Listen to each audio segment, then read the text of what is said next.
Hi, everyone. Welcome to another episode of Led by Life. We're your hosts. I'm Rafaela, and this is Hannah. We're two manifestors in human design, found each other through human design. It's no coincidence, as always, that some synchronicity shows up. And, I'll just say a little tidbit before I want you to share about what you read with the Splenic Center. But today I felt called to really ask Hannah to guide us through a little like centering meditation before we started, which we've only done a few times, but not anything like today. And it was very like short and concise, but precise. And then I looked down and I realized so I guess the subheading you would call it in the chapter for the gene keys for gate 44, gene key 44 is karmic relationships. And we'll probably get into all of what that means, but I truly do feel like one thing that we've sort of exhibited and just shown the world is our exchange of energy in relationship and friendship, and it really so much feels like a karmic like reunion in some sense. And like today, just now when you were guiding us through that meditation, for a moment I was like, whoa, I feel like I'm right there in the room with her. And for anybody who doesn't know, or who may be new, Hannah lives in Australia. I live in the United States. And so we're like on two completely different ends, but I just wanted to share that with you for a second. It was like, wow, I feel like I'm in Hannah's room right now. It was really magical. So, welcome everyone to another episode. We're on the 44th Gene Key. Tell us about the Splenic Center. Mm. Well, I just want to say, I feel the same. And, you know, isn't it amazing that we can connect in this way? And this almost wouldn't have been possible like 5, 6 years ago. It's only really been in the last 5 years since the pandemic that we've been able to connect with other people in this way. Like, obviously, there was, technology and um, FaceTime and things, but it's just become so much more normal. And it's pretty amazing that we can have these conversations and meet and feel like we're so close and be so close as friends, but on other sides of the world. And we have met in person a couple of times, and we promised ourselves that we would meet again next year. So by then, we should be finished with our Gene Keys journey. But yeah, the splenic center. So the spleen is where we find ourselves with the 44th gene key. And there was something I wanted to say before because I was listening to Richard Rudd's audio transmission. I don't know how, but I found it on YouTube with this, and it had like some backing music, and it was really beautiful. I can't remember. It'll come to me, the thought that I had related to that. But yeah, I mean, that's what it was. It was talking about, as we as individuals raise our consciousness through working with things like the gene keys, releasing the shadow, and the victim consciousness, and like elevate our consciousness, we will begin to attract our fractal, Yeah. our fractals, our people. And it just kind of made me think about you. Like, I found you at the time where I was really committing to learning more about myself. I'd been already on a self-discovery journey for some years, but it was around the time that I was just really wanting to discover my higher purpose. And the gene keys kind of found us, I suppose. And then we found each other, and we've been exploring this together. So yeah, I just wanted to share that. But the spleen, I don't really know a lot about it. I haven't read much about it. I read the chapter about it in the human design book for the first time yesterday, just out of curiosity. And it's interesting because it's in all living things. It's the design of plants. There's an image of the design of plants, insects, mammals, reptiles, and of course humans. And we all have this like splenic center in common. And it's really about intuition and instincts and survival. And I have a completely open spleen. And so it was interesting reading the section, and that's what I really like. I don't know if you have explored this much, but like, do you have any completely open centers? No, Okay, so you have I a have gate in. at least every center. Yeah. At least one. Right, Yeah. right. So I have three completely open Okay. centers. Yeah, um and it's interesting because the splenic center, it says that people with a completely open splenic center lose contact with the fears that keep them alive and healthy. They can become insecure and fearful of everything.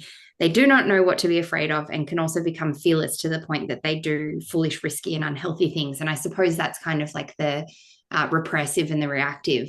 The repressive doesn't know what to be afraid of and can become afraid of everything. And then the reactive is perhaps the more reckless, fearless kind of energy. But then at the same time, um, the wisdom is enhanced by their complete openness to the full range of instinctual and intuitive intelligence vibrating through this center. And I think my feeling is a lot of this center is about health as well, Yeah. like um, like our immune system. And it's interesting because I've gone through a lot of health challenges recently. And I sent you a message on Instagram. I said, I want to talk about this tomorrow because I had this kind of feeling the other day when I was meditating that I haven't even scratched the surface of what it feels like to be fully in my body, like fully I don't know, just like enjoying how it feels to be fully in my body. Now, this might be a bit more related to my personality sign, which is the 46th gate, which is all about the love of the body. But I don't know, there was something you shared about like feeling good, allowing yourself to feel good or something like that. So yeah, do you have any thoughts on that? Yeah. Well, one, I haven't like fully done a lot of exploration into the splenic center either. I do know that a lot of it is very much connected to the immune system. And for those of us who have open splenic centers, what I have seen, and even within myself, is like there is sometimes consistent health issues or a period of like, health issues throughout your lifetime or whatever. And I have had that myself, like uh, whether it's a autoimmune issue that I've dealt with in the past, or whether it's like just my immune system in general and having infections and, different types of things. Um, so that, and then the last part you just said about the body, was it being in the body? Yeah. Yeah. I kind of lost what I was going to say there. I kind of got sidetracked with what I was saying about the immune system. It took me on a different path. Feeling good in the body, Feeling like good. letting it Thank you. feel Yeah. good. Yeah. So on that, I've been on a little bit of a theme for a while now, like most of this year of letting life feel good and be good, and that our well-being is ultimately on tapping into the feelings of wellness and goodness. And for me, I would say like this really correlates with my immune system because when I was younger, um, when I was diagnosed with an autoimmune issue, I was diagnosed with lupus at 16 years old. And at that time, I was emotionally unwell, mentally very stressed. Like my environment in itself was stressful. I was not very like satisfied or happy with my life at that time. And I think the teenage years are already kind of pretty chaotic for, us as humans.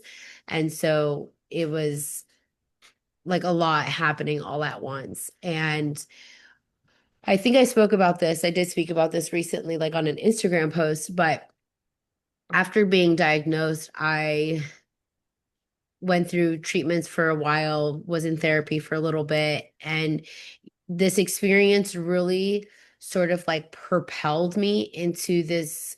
understanding that I get to choose the life that I want to live.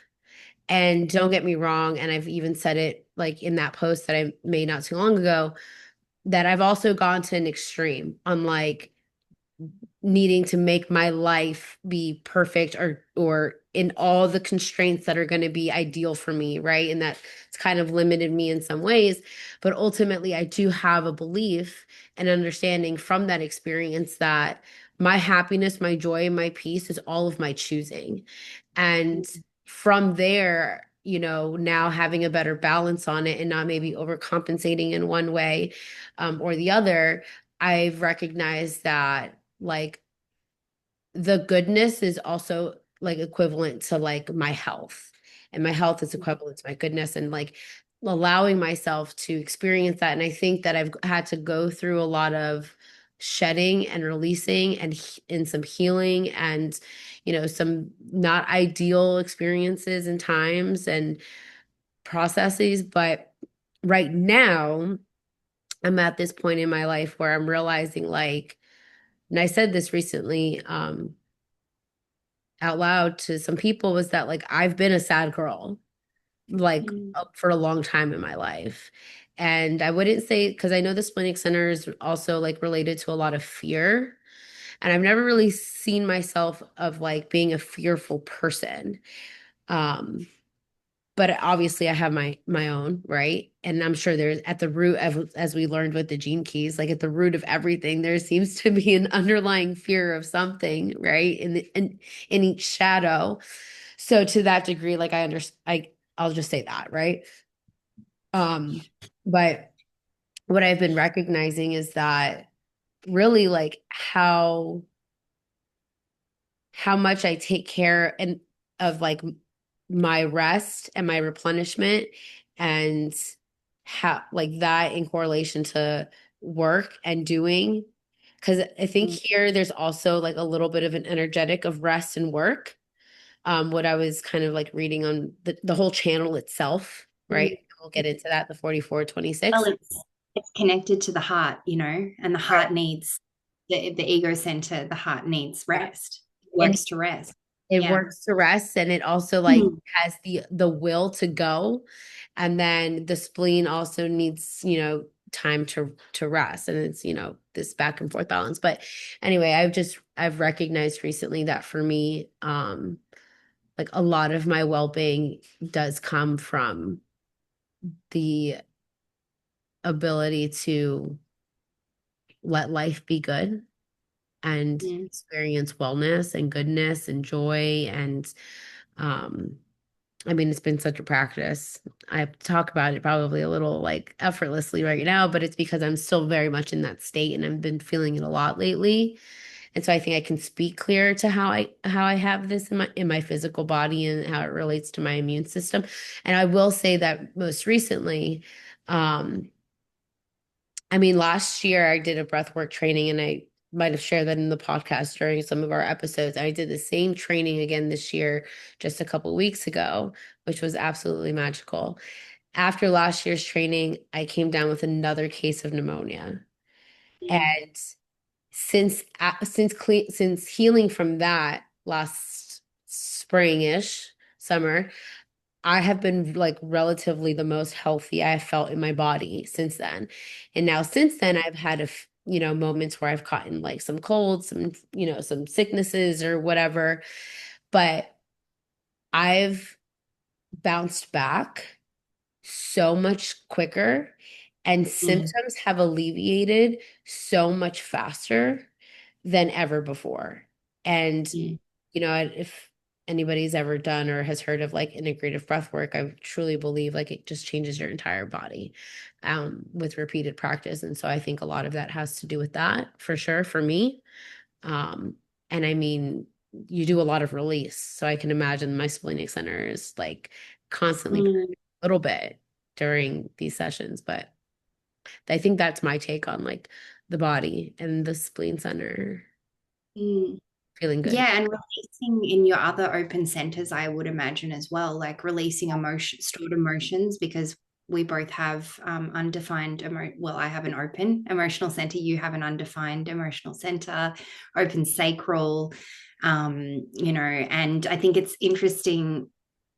I think it's important to mention that we're both ego manifestors um, through different configurations. So Rafa is a pure ego manifester from the heart center to the throat, and I'm a indirect ego manifester via the G center. But I think that in itself is interesting as well because we are connected here from the spleen to the heart, and you have the 26th gate, which creates the channel defined. So there's four gates in the ego center. Three of them are tribal, one is individual. So this is a tribal Hmm. channel. And the one that I have defined, which makes me an ego manifester, is the individual one. So very different energy. But I wanted to say what it made me think of when you were sharing, like we've both gone through a lot of physical health conditions and experiences, which I would say helps you to gain wisdom about the health of that center. Yeah. Like you almost have to go through the opposite in order to really fully learn um, you know, the wisdom there, I would say. And so, I've had a very different experience from you, but throughout my life, I have had a lot of issues. Like I had glandular fever, which I think you call mono Oh, in yeah. when I was 18. I had, chronic tonsillitis and then ended up having my tonsils removed. I had an eating disorder, which, would have impacted my system. I had fatigue, and then most recently, I had my gallbladder removed because I had an infection in my gallbladder, which is why it's taken us so long to record again. We've taken like a 7 week pause or something, haven't we? It's been a while. Yeah, it's been a while. Yeah, because I had to have emergency surgery, and a really, really interesting discovery for me through that experience was that the 51st gene key, which is the gate that is defined in my heart center, which is the individual gate that I'm talking about, this one individual gate in this tribal center, very much tribal center, is related to the gallbladder. The 51st gene key is physiologically related to the gallbladder. And it is my core wound in my hologenetic profile. And so I've kind of gone down a rabbit hole of understanding like what that represents. And we'll talk more about it when we get to the 51st. But, for me, it was almost like this purge that needed to happen. Like it just had to come out. And it came through this like extreme inflammation and infection that needed to be removed. So ever since then, like I've been recovering and healing. But yeah, I feel like I can understand health in a different way now, and appreciate also my body, what it's doing, what it does for me, what it's doing. And yeah, really, really interesting experience.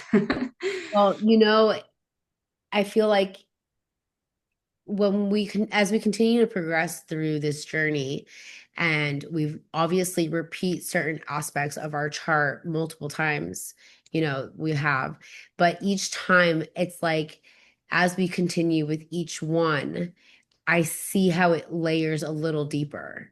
Like we Mm. talked about your, um, like your, representation of ego manifestor being different than mine.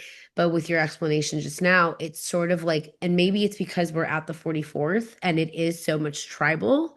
And it has a lot to do with relationships that now I really understand a little bit more. While neither one of us have the 44th defined, I understand a little bit more of like how a lot of themes and lessons for me and experiences in life, the four in my profile, um, being one of them, a lot of tribal energy being another one, um, how it's like a lot of my experiences come through the relationships in my life, Whereas Mm. for you, like, and correct me if this is wrong or doesn't feel correct, but like for you, like, I don't sense that you need to have someone to like experience an impact of something that needs to be resolved, moved, changed, healed, worked on, like identified.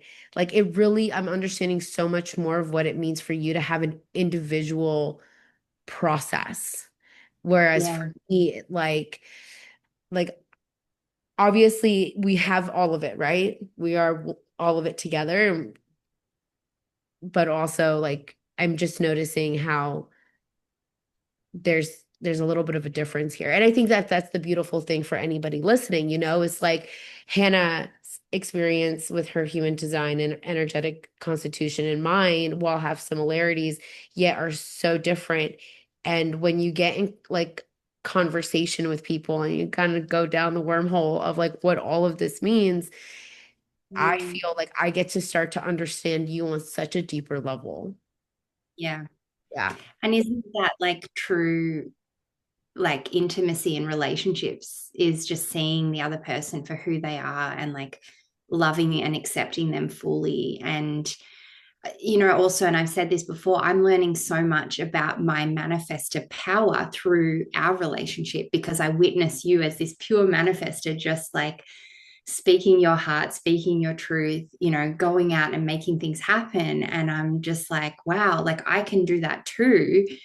It's going to look different for me. And it is such an internal process for me, and such an individual process. But I do learn a lot through my relationships as well. I don't have the same need for relationship, I would say, That I like you kind probably of, do. Yeah. yeah, because I don't have that fourth line. Like, and I know you're a 2/4, like, but like that hermit energy for me is like so nourishing.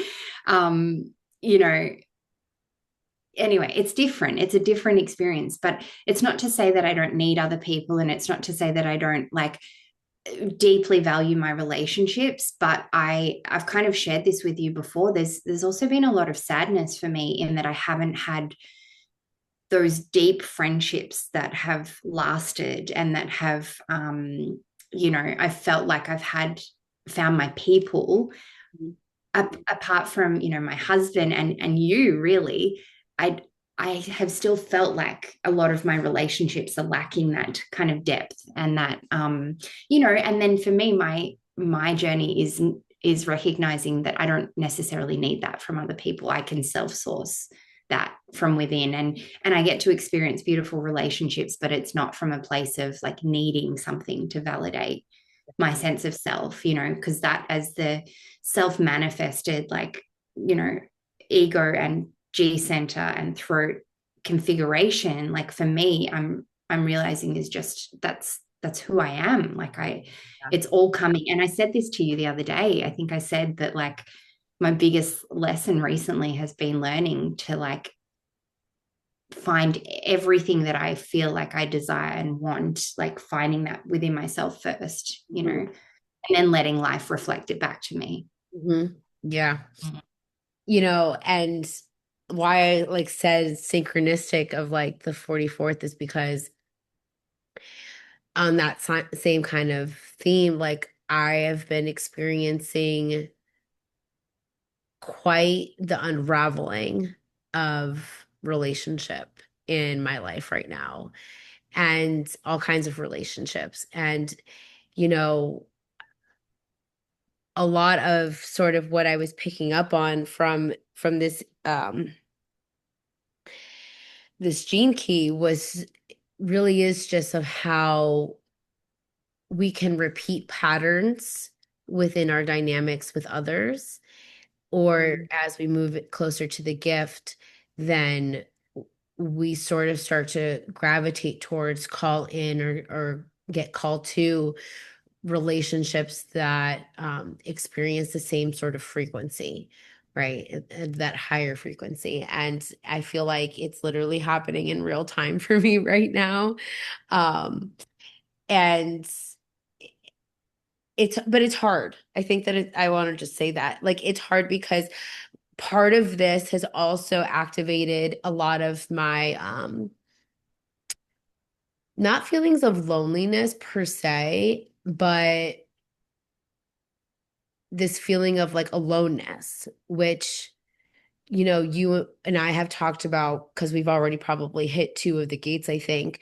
Um, and we're transiting through one of them right now. We're transiting through the 56, which I forgot what the 56th gate is also one of the three gates of aloneness. So Mm. I don't have all three. I think it's the 33rd, the 12th, and the 56th. And they all have this quality of really embarking on this like lone wolf journey. And Yeah, for yeah. me, that has been one of my like kind of other core wounds, right? And something I have been recently working through is that um throughout my life, I've sort of have found myself in groups of people and circles and relationships where I am like the one that gets picked on, or I'm the one that is like the odd one out, or and like I've always been the type that has like a friend group here and a friend group here and a friend group here, but I'm never in one friend group. And I've always Same. sort of been envious of people who have like just this massive group, couples are there, this and that, and it's just like, and I've always like sort of wanted that, and to some extent probably still do, but I'm sort of finding a little bit more resolve in understanding that the way that the relationships are presenting in my life and how I engage with them, because I also am very much of a hermit too, like you mentioned. Um, I'm really trusting that the right relationships that are meant to support my evolution and theirs will come. And he even said something right here that it says, what all of this means in life is that the people in your life, those closest to you, really hold the secret for your destiny and your higher life purpose. And, he has such a way of taking these really grand concepts and saying them in a sentence. And I'm just like, yeah, of course. I see So that. I get it's it. so poetic. Yeah. Yeah, and it's so deep, but he puts like Yeah. plain and simple. And it's like there's no room for your mind to start questioning it. And I think that's one of the things that I really love about the contemplation of the gene keys, and that's prefaced in the beginning, is that you're not reading to understand, you're just reading for it to sit and to land Mm. and to Yeah. not overthink it, but really just like be with it. Um, Mm. and I feel like in real time right now, I'm getting this experience of recognizing um which relationships in my life are repeating a pattern, are ready to go, are being ushered in. Um, but with that, I think it causes a lot of ripple effect and change, which I might not always be comfortable with, because I wouldn't say that I've been necessarily like a people pleaser of the group, necessarily, but I want probably what this gift talks about, which is synergy. Or Mm. is that what it is? It's synergy? Yeah.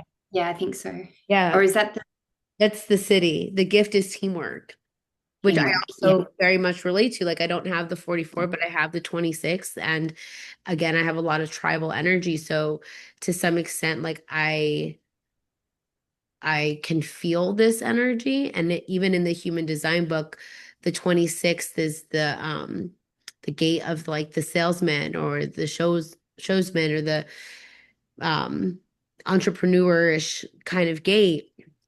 Mm. But it does say that without the 44th, without that instinctual awareness, it can be difficult to know how, when, and what to effectively transmit, or to, experience, to go through and go with. And that's also such a big theme right now in my life, is like teamwork and working in groups of people and finding the groups of people that I want to collaborate with and work with. And um, I'm just like probably repeating the same thing over and over again right now because it's just so it's just everywhere for me right now.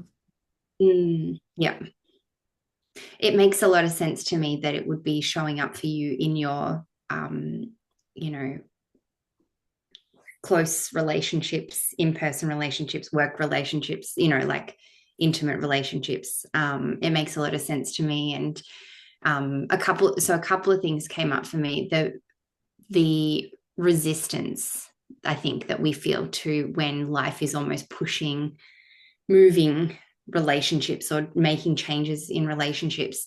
You know, you said it's hard, and it is because we create stories around like, you know, I've been friends with this person for so long, we should just stay friends forever. Or, you know, I've invested so much time and energy into this job or this work relationship, I should just persist through it. And I almost kind of wanted to say, like, we don't actually, sometimes we don't have to do anything. Yeah. Like, we can just let things naturally unfold, and we can let things naturally, you know, I've noticed this with a lot of my friendships over the years, is that they've just kind of naturally fallen away. And I've perhaps felt like, oh, maybe we're not so aligned as we used to, or maybe we're on different journeys, you know. And there's been a lot of acceptance, having to accept that. But things kind of have a way of working themselves out. Yeah. And so perhaps we create a little bit of, you know, suffering for ourselves in trying to hold on when life is almost wanting to redirect us or, you know, shift things for us. And I thought it was really interesting what he said about, even though it appears that we as individuals are making free choices, it's really the master program operating through us. The master program cannot be wrong. If it appears to be doing something chaotic, it's in order to diagnose the problem, locate the virus, and reboot the entire system. Um, I don't know. I just found that important at the time when I was reading it. So Well, I it's funny highlighted. because I thought that what you were about to read was the whole section that I just want to take a minute to share. Okay, go on. The master program is beginning to assess and eliminate interference patterns, beginning with the smallest components, individuals. The Mm, current state of our planet cannot be fixed from the top down. If a program is misfiring in such a huge and complex manner, you have to fix it at the grassroots level. You have to reset the basic components, which are the individuals, followed next by the relationships. And that mm, whole section, I mean, I can just keep going, but like, for anybody who's reading the book, it's 342, second to last paragraph to the bottom.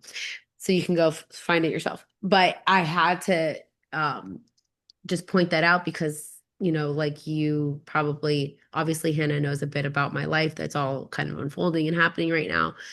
But for me to share with everyone else listening, I'm currently in a leadership position within the organization that I work with. And a lot of my role is to go in into our facilities and kind of observe and see how um, the clinical departments are functioning, right? In many areas of their operations. And what I noticed and what I've always kind of felt true in any organization that I've ever worked for or worked with is that the individuals at the top really have to embody um, a level of integrity and transparency and vulnerability and authenticity. And granted, I'm talking about like corporate America, and it's probably corporate like that in else places of the world that's not always exhibited. But I truly do feel that I think why I highlighted that is because, yes, I know that it's saying it starts from the top, but also like the top really is irrelevant. Like how I see it is that all of these people play a role. And what it means mm, by the top, it really means like the individual themselves, right? Um, mm, and it's honestly, I'm coming to recognize such a really big passion of mine to help people in their individual leadership. And something that came up in the breathwork training is that leadership within all of us. And mm, I've played on team sports most of my life. So I really feel like I understand this quality of teamwork. I was mm, even telling a coworker today, I said, I feel like we're going through the NBA draft right now and like this change that's happening. But um, again, so much related to just like the dynamics of people being able to have an instinctual awareness of others, a perception of others. And I know that, you know, the reactive and repressive nature are about like your perception essentially of how you're, you know, relating with other people. Um, and I don't know if you feel like you have any special like instinctive quality when you're meeting somebody? Because they were also saying in this gene key that the 44th gift comes with this quality of being able to like literally smell the Mm. they have this like gift of the olfactory sense coming through to give them an insight or an awareness of the person that they're meeting. And I Mhm. don't know if I know that I've heard that birth control can really mess with that. And so like women will be in relationships with men that they can't even smell. And that once that changes, like the whole dynamic of the relationship changes. I luckily have not been on birth control for quite some time. So, but I could sense where that's probably true.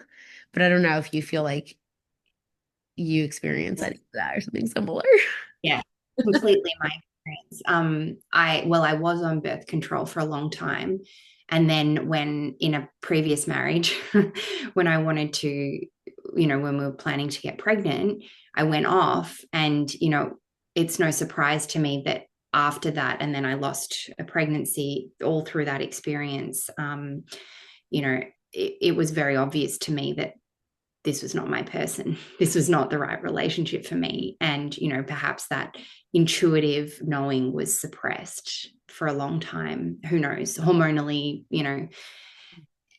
instinctively. But oh, you said something, about being able to like smell or sense if someone's, you know, correct for you. And, I was actually thinking about this yesterday because I was thinking about anxiety. And I know that this, like the spleen is related to anxiety, but more of a like fear kind of Yeah. anxiety rather than like a mental anxiety because I've definitely experienced both. I used to have pretty severe anxiety when I was in my 20s. And I would say that, a lot of the way I was operating, a lot of my relationships, the a lot of my life was out of alignment. And so, the anxiety perhaps in a way was trying to nudge me towards my alignment. And I don't really experience anxiety much anymore, but it does come up occasionally. And I have now the ability to witness it, to breathe through it, and to um, move through it, and it doesn't control me anymore. It doesn't take over my life. And I kind of had this feeling, I think it was yesterday or the day before, and I was thinking like, I wonder if the anxiety was presenting partially because I didn't really know who I was. So I wasn't like confident within myself. But also partially because it was me, it was a sign like these people aren't right for you, or these friendships aren't right, or this situation. Do you know what I mean? Like perhaps it was that spleen or that fear in a way trying to nudge me towards like, this isn't safe. It's not safe to be yourself in this environment. It's not safe to be yourself around these people. So that was an interesting Is it the not self theme of the spleen? Not no, what isn't it? Or it's like when I've got it right here. Not self mind is the spokesperson for the undefined centers and tells us what we should say or do. Noticing this talk is essential to deconditioning. Here are some examples. Let's not do that because it makes me insecure, or because I'm afraid, or I feel fearful every time I think about doing it. I'm afraid I'll feel inadequate if I do that. I'm not going to do that because I might fail. Yeah. the question I'm thinking though, it's like it's around I know that the root is like not knowing when enough is enough, And the sacral. the sacral. Then what's I don't know, maybe I'll come back to us or like something, but the spleen, I wish I could remember. Yeah, I'm not sure. Like I'm the not sure. not good for it. I don't know. I don't know. Anyway, it's okay. No big deal. Um, But something else you said that I wanted to touch on yeah. quickly, and it was about like we each have a role to play in teamwork, in hierarchy as well. You were talking about hierarchy. And in the audio transmission of the 44th, Richard Rudd said something that I thought was really beautiful. And he was talking about how it's almost like an orchestra. Yes. Um, and, each at the gift level, you find your section in the orchestra, like you find your people, and perhaps it's the string section or it's the woodwind or the brass. And then at the city, you realize that you're playing all together as an orchestra, and then you recognize the conductor, and then you recognize that the conductor is like within each of us. And Mm, so the conductor is like giving us our cues and telling us what to do. But then we recognize that like we are also the conductor as well. yeah. And not in those exact words, but it was just really beautiful. And it really kind of helped me to understand this whole like energy of teamwork, synergy. hmm Yeah. Well, I think that kind of goes to a little bit of what I was saying of like the leader within all of us, right? Yes. Yes. I think that that's a lot of what I mean makes up tribal energy, what makes up um, groups of people, what teamwork, um, and how we essentially like collaborate with one another and where to like focus, where and with who to focus our time and energy. Um, so yeah, I mean, I don't think that the lessons around relationships or fractal families or calling in my people or groups of people um, is anywhere near completion, obviously, but all I'm saying is that like I'm coming to an experience that's a little bit more confronting than probably in the past, where yeah, relationships would sort of just like fall off or, life changes, so we go in different ways and it's, but right now it feels very much more of like a conscious quality where um it's requiring a certain level of like my availability to and presence to be with that. Um, so I mean, I'm all for it. I'm like really excited to see how, relationships continue to unfold and build and grow and change in my life. And, I wanted to say something about how it relates to like the salesman of the 26th, but recognizing it that for me, it's a hanging gate, like the channel of surrender I don't fully have. I actually don't really know what more to say about that, but all good stuff. I learned something, just one little side Go note. for I it. learned something about gates and like hanging gates. Yeah. Mm. Oh yeah, here it is. So if you have a gate in a defined center, but you don't have the full channel, so it's a hanging gate, Uh-huh. but it's not. But so you've got that center's defined.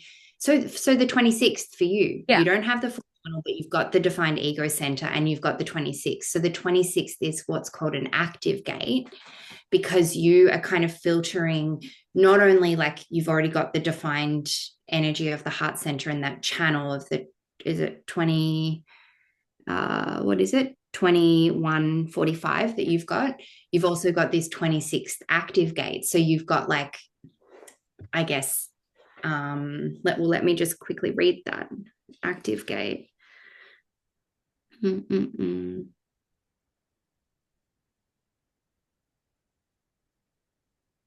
Sorry, I thought I'd be able to find it quicker. Anyway, it's like that extra energy in that center. Whereas if you have a defined gate, but in an undefined center, it's called a dormant gate. So when you, so I suppose you're like filtering that energy through that one gate. The Does, energy or of the whole center is being filtered through that one gate. so you've got the undefined center, but you've got a gate there. Yeah. So like for example, because we're in the spleen, right? So in the spleen, I have 48. you have the 18, the one that's coming from the throat. I have the one in the Yeah. bottom. In the 48. Yeah. Yeah, the well. Well, yeah. So, yes, exactly. So, the 48th for you is what's called a dormant gate. So, it's almost like looking for that other energy to make up that channel through like electromagnetics. Mhm. So that energy of the spleen is kind of being filtered through that gate that you do have defined in that undefined center. Like a pathway almost. Yeah, I suppose Kind of it's how I just like see it. so. Whereas for me, on the other hand, not having any gates defined in the spleen, I'm like completely open and receptive. So it's not as if like the energy is like, or the understanding of that energy is being like pulled through certain gates.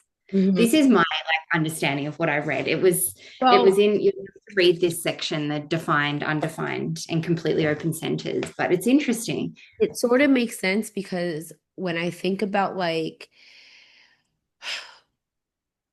and we're not at the 48 yet, so I'm like really excited. And like between Hannah and I in the 40s, we have quite a few gates, so we're gonna have a lot. I think we're gonna have a lot to speak about in the next couple episodes.